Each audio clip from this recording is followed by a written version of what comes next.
The former heavyweight and light heavyweight champion of the world, Daniel Cormier, is truly the embodiment of professionalism and class. That's why even after retiring, he's an employee of the UFC as an analyst. For all that he's accomplished, perhaps the most impressive thing he has is the respect of his peers. Today we'll be looking at what the UFC Hall of Famer had to say about his fight with Jon Jones and his paycheck. First up, the $1 million check after the first Jones fight. We're all familiar with the legendary rivalry between Johnny Bones Jones and Daniel Cormier. The two were meant to fight each other. The two of the greatest fighters of all time in the same generation, fighting in the same weight class. And consider the fact that Cormier and Jones were undefeated going into the first fight as well. Although technically Jon has the one disqualification loss to Matt Hamill, which doesn't really count if we're being honest. Needless to say, the build-up for UFC 182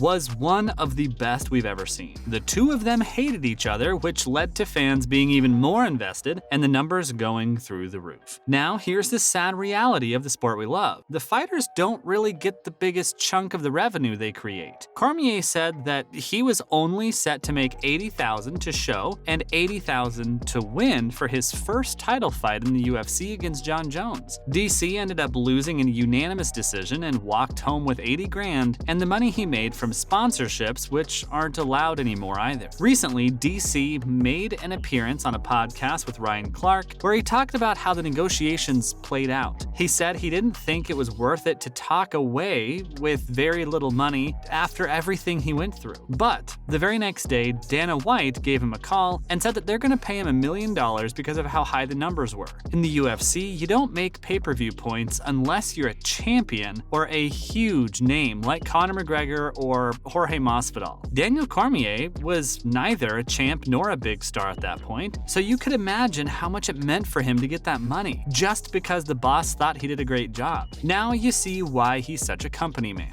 Next up is the story of a tense negotiation. Many people hate DC because of how supportive he is of the company he works at. In 2020, the UFC had some trouble getting Jorge Masvidal to take a fight against Kamaru Usman. Many people had their opinions on that matter, including Cormier, who thought Masvidal should take a different approach in trying to get paid more. This caused some backlash by Gamebred, and Cormier had to clarify what he meant in an episode of DC and Helwani. DC said that he wants to see Jorge Masvidal get paid more because he's earned it, but he thought it was a bad idea to make the negotiations public. The former double champion went on to tell a story about the negotiation he had with Dana White and Lorenzo before his fight with Rashad Evans. At that point, he was undefeated and a former Strikeforce champion. He made $60 per fight, which wasn't too bad for him at that point, but he wanted to make it $100. Cormier told Ariel that Dana White yelled at him when he asked for that money. He even told the boss that he'd become a free agent after winning the next fight. This led to Lorenzo calling him after a while with the money he thought was fair for both parties. The point of this story was that he did everything behind closed doors. It wasn't smooth, and both Dana and Cormier yelled and said their piece. But in the end, they reached the common ground, and even though it wasn't 100 and 100, it was still a lot more than what DC was making back then. Up next, DC can't let go of his second loss to Jones. At UFC 214, we finally got to see the long-awaited rematch between DC and Jones for the light heavyweight belt. After Jon was suspended for the hit-and-run case, Cormier beat Anthony Rumble Johnson to become the new light heavyweight champion. The two were set to fight at UFC 200, which was supposed to be the biggest card in UFC history. But Jon ended up testing positive, and the fight was postponed. It was at UFC 214, after Jones was done with his second suspension, that the two of them finally got their rematch. The buildup was just as tense, and it was a must-win fight for both guys. Jones ended up connecting with a beautiful head kick and KO'd DC for the second time. Just when you thought it was over, Jones tested positive again in the post-fight test, and he was stripped and suspended again. In the podcast with RC, Cormier said that it's hard for him to let go of that loss because of the drug tests. DC did give his greatest rival a lot of credit for finishing the fight the way he did. After the head kick landed, Jon Jon kicked Cormier's legs, causing him to spin and trip, which made it easy for him to finish the fight. DC said that it's the one thing he doesn't get. Jon is so talented and has such a high fight IQ and instincts. He doesn't know why he'd cheat to win the fights. That's why it's hard for him to be okay with losing, because he'll never know how the fights would have played out had Jon not cheated. It's been a common saying among the fans that the only guy to ever beat Jon Jones is Jon Jones. That couldn't be more true. Other related news. First up, The Sugar Show is in the big leagues now. Scratch all the comments about Sean O'Malley only fighting tomato cans and avoiding real competition. To the surprise of us all, the UFC booked O'Malley against the former bantamweight champion, Peter Yan. O'Malley is coming off a no contest against Pedro Munoz, and Yan is coming off a title fight against the champ, Aljamain Sterling. This would be the hardest fight Sean O'Malley has ever had by a mile. Before the Munoz fight, he hadn't even fought anyone ranked in the UFC. Many people think this might be too big of a task for Sean to succeed. For a guy who took the slow route to build himself a fan base and a great highlight reel, he's certainly taking a big risk. On the bright side, if he gets the win, he'll be fighting for the title in the very next fight. O'Malley's one of the biggest stars in the UFC now, and he could even be the main event of a pay-per-view if he's fighting for the title. The only one standing in his way is one of the best fighters we've ever seen. This one's gonna be a banger, folks. Can't wait to see how it plays out. Next up, Nate Diaz gets his last fight. After almost a year of negotiations with the UFC, Nate Diaz finally got the last fight on his contract, after which he'll leave the UFC. The preferred opponent for Diaz with Dustin Poirier or someone like Vicente Luque,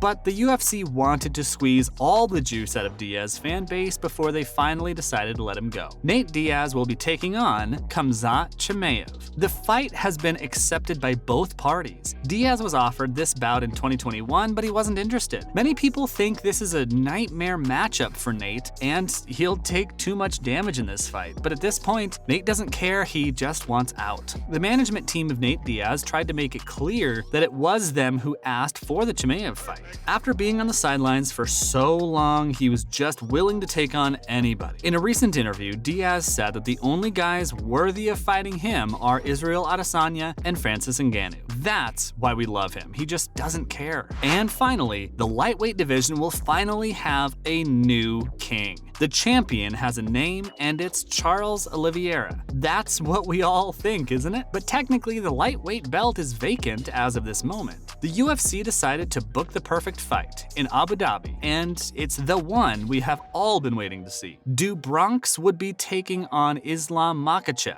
for the vacant lightweight belt on October 22nd. Oliveira is on an 11-fight win streak, coming off of finishes over Michael Chandler, Dustin Poirier, and Justin Gaethje. Makhachev is also on a 10-fight win streak with finishes over Bobby Green, Dan Hooker, and Thiago Moises. This is the first time two guys with more than 10-fight win streak each are fighting in the UFC. The only other time such a fight was booked was when Khabib Nurmagomedov was set to face Tony Ferguson. Many people have been calling it the better version of Tony and Khabib. Let's just hope this one doesn't get canceled and we finally get to see who's the better man. That's a wrap for this video. What do you think about the fighter pay situation in the UFC? Let us know in the comments below. Make sure to give this video a thumbs up and subscribe to our channel for more videos like this. See you in the next one.